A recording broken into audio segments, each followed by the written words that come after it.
যারা এখন পর্যন্ত দেখেছেন সম্পূর্ণ প্রশ্ন সমাধান দেখতে থাকুন, আশা করি ভালো লাগবে। আর ভালো লাগলে আমাদের সাথেই থাকবেন, কারণ আমরা প্রত্যেক পরীক্ষার পরে সম্পূর্ণ প্রশ্নের সমাধান দেওয়ার চেষ্টা করি। চলুন শুরু করা যাক। প্রথমে ছিল বাংলা। প্রথম যে প্রশ্নটা ছিল, সেই প্রশ্নে কোনো কিছু বোঝা যাচ্ছিল না, জন্য এটা আমি লিখতে পারিনি। দ্বিতীয় যে প্রশ্নটা ছিল সেটা হচ্ছে ইউসুফ জুলেখা কার লেখা, এটা হবে শাহ মোহাম্মদ সগির। 3 নম্বর ছিল প্রোথেসিস এর বাংলা প্রতিশব্দ হচ্ছে আদি সরাগম। নিচের কোন গ্রন্থটি অন্যদের থেকে আলাদা? এখানে 4টা গ্রন্থ ছিল, একটা হচ্ছে সোনার তরী, মানসী, দোলন চাপা, আর হচ্ছে শেষের কবিতা। এটা দুই দিক থেকে চিন্তা করলে দুই রকম হবে। যেমন সোনার তরী, মানসী, দোলন চাপা হচ্ছে তিনটাই আমাদের মানে কবিতা, আর শেষের কবিতাটা হচ্ছে উপন্যাস। এটা এক রকমের। আরেকটা হচ্ছে সোনার তরী, মানসী, শেষের কবিতা তিনটাই রবীন্দ্রনাথের, দোলন চাপাটা কাজী নজরুল ইসলামের। তাহলে হয় কাজী নজরুল ইসলামের দোলন চাপাটা আলাদা হতে পারে, অথবা শেষের কবিতা যেহেতু উপন্যাস হিসাবে আলাদা হতে পারে। আম মুক্তার শব্দে আম কোন বিদেশি উপসর্গ? এটা আরবি। কাকভূষণটি অর্থ কি? এটা হচ্ছে দীর্ঘায়ু ব্যক্তি বা সম্পূর্ণ ভিজা। ব্যাপারটা হচ্ছে যে কাকভূষণটি মানে কিন্তু সম্পূর্ণ ভিজা হয়, আর ভূষণটির কাক মানে হচ্ছে দীর্ঘায়ু ব্যক্তি। তো এখন যেহেতু অপশনে দীর্ঘায়ু ব্যক্তি ছিল, সেহেতু এখানে এটা দীর্ঘায়ু ব্যক্তি আমি লিখে রাখছি, কিন্তু এটা আসলে সম্পূর্ণ ভেজা উত্তরটা হয়। আচ্ছা, কোন বানানটি শুদ্ধ? এটা হবে তালেবা শয় হস্যকার, তালেবা শয় রফলা দীর্ঘকার, মূর্ধন্য শয় আকার। আচ্ছা, অভিরাম শব্দের অর্থ সুন্দর। হ্যান্ড আউট এর শুদ্ধ পরিভাষা হচ্ছে জ্ঞাপন পত্র। গির্জা কোন ভাষার শব্দ? এটা হচ্ছে পর্তুগিজ। প্লাজিয়ারিজম এর শব্দের অর্থ হচ্ছে কুম্ভীলক বৃত্তি, অর্থাৎ অন্য কোন লেখকের লেখা কপি করে বা চুরি করে নিজের নামে চালিয়ে দেওয়া।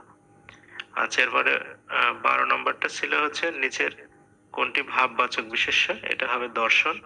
নিচের কোনটি নিপাতনে সিদ্ধ সন্ধি বিচ্ছেদ? এটা হবে তজ্জকর, তস্কর।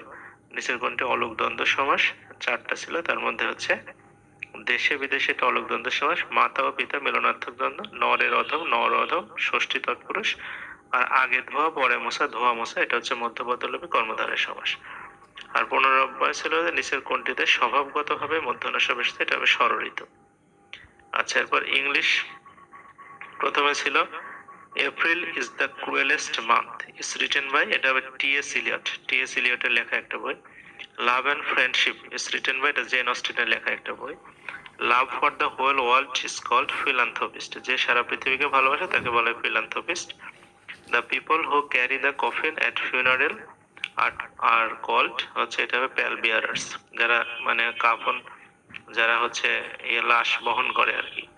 তারপরে আছে the word electorate. Electorate mean body of vote. Select the meaning of the word stagflation, এটার অর্থ economic slowdown. One who retires from society to live solitary life is known as, এটা হবে রিক্লুস, যে নিঃসঙ্গ থাকতে পছন্দ করে। We should always grateful to one who has suffered for great cause, অর্থাৎ আমাদের তাদেরকে সম্মান করা উচিত যারা মহৎ কাজে জীবন দিয়েছে। আচ্ছা, তাহলে one who has suffered for great cause, এটার মিনিংটা কি সেটা জানতে চাইছে। এটার মানে শহীদ বা মার্টার।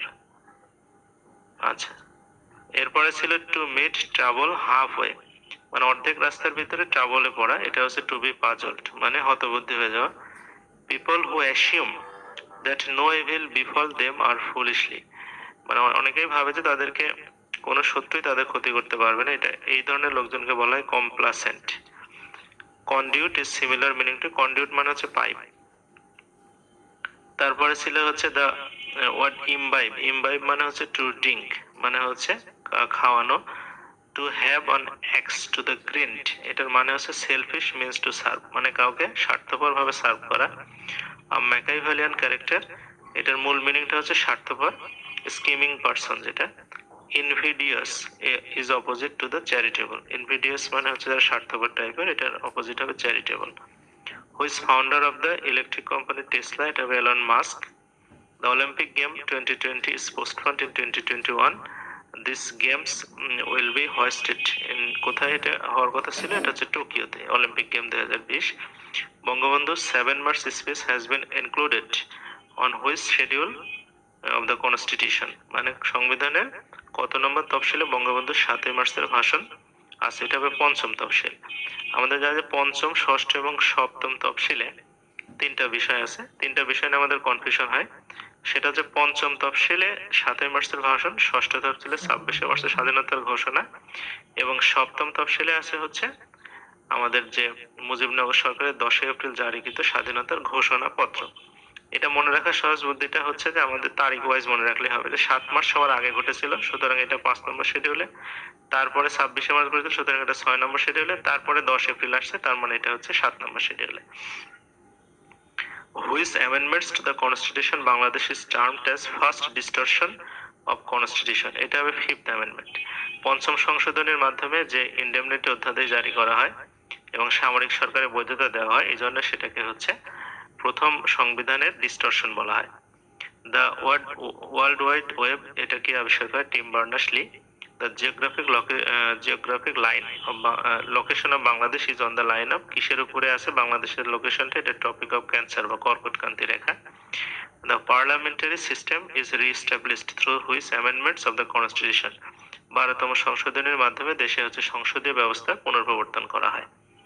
আচ্ছা, এরপরে 38 ছিল which of the following country does not hold veto power in United Nation, ও 4টা অপশনের ভিতরে অপশন হবে Germany. North Atlantic Treaty Organization NATO, এটা কোন ধরনের সংগঠন, এটা military organization. How many goals are set in sustainable development goals, এটা হবে 17টা। The north pole of the earth is located in Antarctica হবে এটা।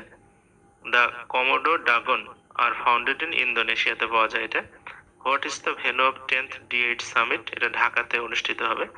The headquarters of task force international, task force international headquarter হচ্ছে বার্লিনে, জার্মানির। Which of the country currently passed legislation that allows military personnel contest election, মানে ইলেকশনে military লোকজন অংশগ্রহণের জন্য আইন পাশ করেছে, এটা মায়ানমারে। এই 45টা ছিল বাংলা, ইংরেজি এবং সাধারণ জ্ঞান। এরপরে ছিল হচ্ছে ম্যাথ, প্রথমে হচ্ছে 46 number, if function x equal to 10 to the power x then function inverse x equal to কত হবে। তাহলে আমরা ফাংশন x সমান 10 to the x লিখে উভয় পাশে লগ নিয়ে নেব, log function x equal to log 10 to the power x। তাহলে আমার log x সামনে চলে আসবে, log 10 মানে হচ্ছে 1, তাহলে log function inverse x equal to log x, এটা হবে आंसर। এরপরে 47 নাম্বার যেটা হচ্ছে find the value of x if log x to the power 3 to 4 equal to 4। তাহলে আমরা এটা লিখে নেব, আমরা জানি যে এই পাশে যে বেসটা আছে মানে 4টা x এর উপর উঠে গেলে 324টা এই পাশে চলে আসবে, তাহলে x to the power 4 equal to 324। তাহলে আমরা x to the power 4 K 3 to the power 4 into 4 আকারে ভাঙতে পারি, তাহলে এটাকে আমরা 3 to the power 4 into root 2 power 4 বলতে পারি। দুই পাশ থেকে 4 উঠাই দিলে 3 root 2 হচ্ছে x এর মান হবে। আচ্ছা, এরপরে 48 নম্বর যেটা আছে বলছে if x plus y equal to 3 x equal to 2 by y what is the value of x cube plus y cube। তাহলে x plus y equal to 3 টা দেওয়া আছে, x equal to 2 by y মানে হচ্ছে xy equal to 2।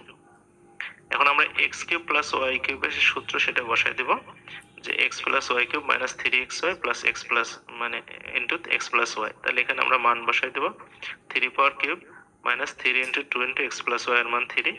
তাহলে এটা 27 থেকে 18 বাদ যাচ্ছে, এটা হবে 9।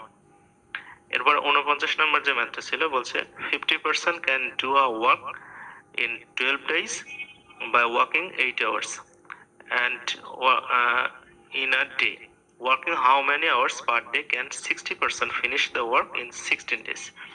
মানে হচ্ছে 50 জন মানুষ প্রতিদিন 12 ঘন্টা করে কাজ করে, তারা 12 দিনে কাজটা করতে পারে, প্রতিদিন 8 ঘন্টা করে কাজ করে। তাহলে 60 জন পারসন প্রতিদিন 16 দিন কাজ করলে প্রতিদিন কয় ঘন্টা কাজ করতে হবে। তাহলে 50 জন 12 দিন 8 ঘন্টা করে মানে টোটাল 96 ঘন্টা সময় লাগে, 8 12 96 ঘন্টা। তাহলে একজনের লাগবে বেশি 50 ইনটু 96 ঘন্টা, 60 জনের লাগবে 50 ইনটু 96 ডিভাইডেড বাই 60। তাহলে এটা হচ্ছে আমাদের 80 ঘন্টা, অর্থাৎ 60 জন মিলে 80 ঘন্টাতে কাজটা করে ফেলবে। তো বলছে 16 দিন সময় নেবে, তাহলে প্রতিদিন কয় ঘন্টা হবে, 5 ঘন্টা হবে।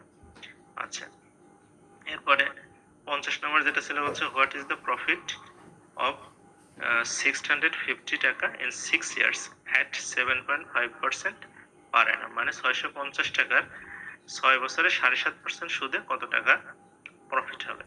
তাহলে আমাদের এটা আমরা 650 টাকা গুণন 7.5% সুদের হার ইনটু 6 বছর দিয়ে দেব তাহলে এটাকে আমরা প্রথমে পার্সেন্ট নিয়ে আসবো, দশমিক উঠাই দেবো, এটা কাটাকাটি করলে আমরা লাস্টে পেয়ে যাবো হচ্ছে 292 টাকা 50 পয়সা আর কি মোট তার সুদ হবে আর কি 6 বছরে। এরপরে 51 নম্বর যেটা ছিল বলছে if a by b equal to 1/3, b by c equal to 2, c by d equal to 1/2 and d by e equal to 3 হলে এবং e by f equal to 1/4 হলে what is the value of abc divided by def? তাহলে আমরা এগুলো লিখে নেব আগে। a by b equal to 1/3, b by c equal to 2, c by d equal to 1/2, d by e equal to 3 and e by f equal to 1/4। তাহলে আমি প্রথমে a এর মানটা ধরে নেব 2x, তাহলে আমাদের সুবিধা হবে এটা ক্যালকুলেশন করতে। a এর মান যদি 2x ধরে নিই তাহলে b এর মান প্রথমে বসাই দিলে হচ্ছে 3 দুগুণে 6x, আবার b এর মান পরেরটাতে বসাই দিলে হচ্ছে c এর মান 3x, c এর মান পরেরটাতে বসাই দিলে d এর মান হচ্ছে 6x, আবার d এর মান পরেরটাতে বসাই দিলে এর মান হচ্ছে 2x, আবার e এর মান পরেরটাতে বসাই দিলে f এর মান হচ্ছে 8x। তাহলে এখন আমাদের জানতে চাইছে a b c, তাহলে উপরে গুণ করব, a এর মান 2x, b এর মান 6x এবং c এর মান 3x, আর নিচে জানতে চাইছে হচ্ছে df, তাহলে 6x into 2x into 8x, তাহলে এগুলো কাটাকাটি করলে আমাদের 3/8 হচ্ছে অ্যান্সার। আচ্ছা, এরপরে হচ্ছে 52 নম্বর বলছে a school has only 4 classes having 10, 20, 30 and 40 students respectively with pass percentage 20%, 30%, 60%, 100%, মানে 10 জন, 20 জন, 30 জন, 40 জন ছাত্র পাস করছে 20%, 30%, 60% আর 100%। তাহলে find the pass percentage entire students, মানে সম্পূর্ণ স্টুডেন্টসদের পাশের পার্সেন্টেজ কত। তাহলে প্রথমে পাস পার্সেন্টেজ আমরা 10%-এর 10-এর 20%, 20-এর 30%, 30-এর 60% আর 40-এর 100%, এগুলো যোগ করলে আমাদের হবে হচ্ছে 66। আর টোটাল স্টুডেন্ট কতজন আমাদের 10, 20, 30, 40 মোট 100, অর্থাৎ 100 জনে 66 জন পাস করেছে, মানে হচ্ছে 66% পাস। এরপরে আসছে হচ্ছে আমাদের 53 নম্বর, বলছে যে what is the value of x in the equation log x power 1 divided by 81 equal to 4। তাহলে আমরা এরকম অঙ্ক আগে একটা করলাম যে আমরা এই 4টাকে এই পাশে নিয়ে আসবো, 1/81 কে ওই পাশে নিয়ে যাবো। তাহলে 1/81 মানে 3 পাওয়ার 4, তাহলে x পাওয়ার 4 3 পাওয়ার 4 এখান থেকে আমরা ক্যান্সেল করে দিলাম, তাহলে 1/3 হচ্ছে আমাদের অ্যান্সার। আচ্ছা, এরপরে 54 নম্বর যেটা বলছে যে a square plus b square equal to 5ab হলে value of a square divided by b square and b plus b square divided by a square। তাহলে এখানে আমাদের দেওয়া আছে a square plus b square equal to 5ab, তাহলে আমরা a b টাকে এই পাশে নিয়ে আসবো, নিচে নিয়ে আসবো, তাহলে পাশে শুধু 5 থাকবে। এখন a square এর নিচেও ab দিয়ে দেব, b square নিচে ab দিয়ে দেব, তাহলে আমাদের এটা কেটে দিলে উপরে a by b, এখানে a থাকবে, নিচে b থাকবে, এখানে b by a থাকবে equal to 5। এবার আমরা ওই পাশে বর্গ করব, তাহলে হচ্ছে এখানে a plus b whole square সূত্র বসাই দেব, a square plus b square plus 2ab এই সূত্র ইকুয়াল টু 25। তাহলে এখানে a কেটে যাচ্ছে, b b কেটে যাচ্ছে, দুইটাকে ওই পাশে নিয়ে গেলে আমাদের 25 থেকে 2 বিয়োগ করে দেব, তাহলে a square divide by b square plus b square divide by square, এটার মান হচ্ছে 23। আচ্ছা, এরপরে আসছে হচ্ছে আমাদের 55 নাম্বার, যে two numbers when divided by certain divisor give remainder 35 and 30 respectively, and when their sum is divided by the same divisor the remainder is 20, then the divisor is, মানে দুইটা সংখ্যাকে আমরা একটা ভাজক দিয়ে ভাগ করব, ভাগ করলে প্রথমটার ভাগশেষ থাকবে 35, পরেরটার ভাগশেষ থাকবে 30। তাহলে বলছে যে যদি হচ্ছে মানে ওই দুইটা সংখ্যা যোগ করে আবার ওই মানে ভাজক দিয়ে ভাগ করা যায় তাহলে ভাগশেষ থাকবে 20, তাহলে ভাজকটা কত। তাহলে আমরা প্রথমে একটা সংখ্যা ধরে নিলাম a, যেটা হচ্ছে যে ভাজকের সাথে ভাগফল গুণ করে যোগ করতে হবে 35, তাহলে সংখ্যাটা পাওয়া যাবে। আমি ধরলাম ভাজক হচ্ছে d, ভাগফলটা হচ্ছে p and হচ্ছে প্লাস 35, আর b সংখ্যাটা তাহলে কি হবে, ভাজকটা ঠিকই থাকবে d আর ভাগফলটা হবে q প্লাস ভাগশেষটা হচ্ছে আমাদের 30, এটা যোগ করলে b সংখ্যাটা পাবো। মানে এই দুইটা সংখ্যা আমাকে যোগ করতে বলছে, যোগ করে ফেললাম, যোগ করার পর এখান থেকে আমরা d কমন নিয়ে নিতে পারবো, তাহলে p প্লাস q প্লাস 65। এখানে আমাদের একটু বোঝার বিষয় যে এখানে d কমন অবস্থায় আছে, প্লাস ভাগশেষ থাকবে 20, আমরা 20 কে তাহলে আলাদা করে লিখলাম, তাহলে এখানে 45 থাকছে। অর্থাৎ যদি এই 20 না থাকতো মানে d ব্র্যাকেটের ভিতরে p প্লাস q প্লাস 45 এই সংখ্যাটা ভাগ যাবে, এই যদি 20টা না থাকে, যেহেতু রিমাইন্ডার এটা, তাহলে এটা কত দিয়ে ভাগ যাবে, যদি d এর মান 45 হয় অনলি তাহলে এটা 45 দিয়ে ভাগ যাবে, কারণ 45 তখন কমন যাবে। অর্থাৎ হচ্ছে d টা আমরা ধরছিলাম তখন ভাজক, অর্থাৎ তাহলে এই ভাগ মানে রেজাল্ট হবে 45, অর্থাৎ 45 দিয়ে সংখ্যাটা ভাগ যাবে। এরপরে আসছে হচ্ছে আমাদের পরে বলছে টু ডাইস আর থ্রোন সাইমালটেনিয়াসলি, দুইটা ডাইস মানে যেগুলোর 6টা সাইড থাকে সেগুলো আমরা যদি থ্রো করি, what is the probability of getting some of the face number is odd. এখন হচ্ছে যে দুইটা নাম্বার যদি আমরা থ্রো করি, মানে দুইটা থ্রো করলাম তাহলে উপরে অড নাম্বার আসবে, তাহলে কত কত, যেমন উদাহরণস্বরূপ বলা যায় যে যদি প্রথমটার 1 আসে তাহলে পরেরটা যদি 2 আসে তাহলে এটা অড নাম্বার হবে, 2 আর 1 3। আবার প্রথমটা যদি 1 আসে পরেরটা 4 আসে সেটা অড নাম্বার হবে, 4 আর 1 5। আবার প্রথমটা যদি 1 আসে তারপরটা 6 আসে তাহলে ওটা অড নাম্বার হবে। তো এরকম কয়টা আছে আমরা যদি থ্রো করি তাহলে এইটা আমরা এখানে এভাবে মিলাই নিতে পারি যে হচ্ছে আমাদের টোটাল আছে হচ্ছে এরকম সেট, মানে 6 সেট হবে এরকম, অর্থাৎ 3 6 18টা সংখ্যা আছে, যেটা মানে 18 বার আমরা করলে তখন মানে এরকম বিজোড় সংখ্যাগুলো আসবে। আচ্ছা, এটা সাজানোর একটা সহজ বুদ্ধি আছে যে প্রথমে 1 থেকে 6 পর্যন্ত লিখে নেব, তারপরে 2 1 2 1 2 1 বসাবো, তারপরে আবার 1 থেকে 6 পর্যন্ত লিখে নেব, 4 3 4 3 4 3 বসাবো, তারপর আবার 1 থেকে 6 পর্যন্ত লিখে দেব, 6 5 6 5 6 5 বসাবো। তাহলে এই 18টা হচ্ছে আমাদের যেটার আমাদের আউটকাম। আর আমাদের টোটাল হবে 6টা 6 বার 6 6 36টা মানে আউটকাম মোট হবে, তার মধ্যে 18টাতে বিজোড় থাকবে, তাহলে প্রবাবিলিটি হচ্ছে 18 ডিভাইডেড বাই 36, তাহলে মানে হাফ। আচ্ছা, এরপরে 57 নম্বর যে ম্যাথটা ছিল, if the square of the sum of two numbers is equal to 4 times of their product the ratio of the numbers, মানে তাদের যোগ করে স্কয়ার করলে তাদের 4 গুণ হবে, অর্থাৎ a প্লাস b দুইটার সঙ্গে একটা যদি a হয় একটা যদি b হয় তাহলে a plus b whole square equal to তাদের সংখ্যার গুণফলের 4 গুণ, মানে ab ইনটু 4। তাহলে আমরা 4ab এর মান বসাই দিতে পারি a plus b whole square minus a minus b whole square, উভয় পাশে থেকে a plus b whole square cancel হয়ে যাচ্ছে, তাহলে আমাদের থাকতেছে হচ্ছে a minus b whole square, তার সামনে একটা মাইনাস ইকুয়াল টু 0। এখন আমরা স্কয়ারটাকে এই পাশে নিয়ে আসলে 0 হয়ে যাচ্ছে, তাহলে আমরা বলতে পারি মাইনাস দিয়ে গুণ করে দিলে minus a plus b equal to 0, অর্থাৎ a ইকুয়াল টু b, অর্থাৎ কি হচ্ছে তাদের রেশিওটা দুইজনই সমান সমান মানে 1:1। আচ্ছা, এবার 58 নম্বর যেটা ছিল বলছে if the length of the isosceles triangle is 16 metre, মানে সমদ্বিবাহু ত্রিভুজের ভূমিটা 16 মিটার হলে other two sides 10 মিটার হলে what is the area of the triangle। আমরা জানি সমদ্বিবাহু ত্রিভুজের সূত্র হচ্ছে b by 4 4a square minus b square, এখানে b টা হচ্ছে ভূমি আর এটা হচ্ছে অন্য দুই বাহু থাকে, তাহলে আমরা মান বসাই দেব 16/4 4 into 10 to the power square minus 16 to the power square, এটা ক্যালকুলেশন করলে আমাদের 48 হচ্ছে, অর্থাৎ 48 বর্গমিটার হবে ওটার ক্ষেত্রফল। এরপরে 59 নম্বর ছিল line perpendicular to the tangent is called, হচ্ছে এটা হবে নরমাল লাইন। আচ্ছা, এরপরে আসি হচ্ছে 60 নম্বর বলছি if the sin x equal to 3/4, আমরা জানি sin মানে হচ্ছে লম্ব বাই অতিভুজ, দেন cos x equal to কত হবে, তাহলে এখানে sin x equal to লম্ব বাই অতিভুজ মানে 3/4, তাহলে এটা পিথাগোরাসের সূত্র মানে লম্ব স্কয়ার প্লাস ভূমি স্কয়ার ইকুয়াল টু অতিভুজ স্কয়ার করে আমরা বের করতে পারি যে ভূমিটা হবে √7, আর আমরা জানি cos x মানে ভূমি বাই অতিভুজ, তাহলে √7/4 হবে অ্যানসার। আচ্ছা, এরপরে আমরা চলে আসবো হচ্ছে যে বিজনেস রিলেটেড কিছু বিষয় ছিল যেগুলো এখন আলোচনা করব, সেটা হচ্ছে 61 নম্বর ছিল which is the predecessor of EPZ, মানে ইপিজেড এর পূর্বে কি ছিল, এটা হবে economic zone. In which year first EPZ establish, 1983 সালে চট্টগ্রামে। Is dash is used to control all parts of the manufacturing process, এটা হবে CAM. Which is the computer shortcut use to change the size, এটা হবে control F plus F3, control plus F3। Analog signal কিসের দ্বারা measure করা হয়, এটা ভোল্টেজের মাধ্যমে।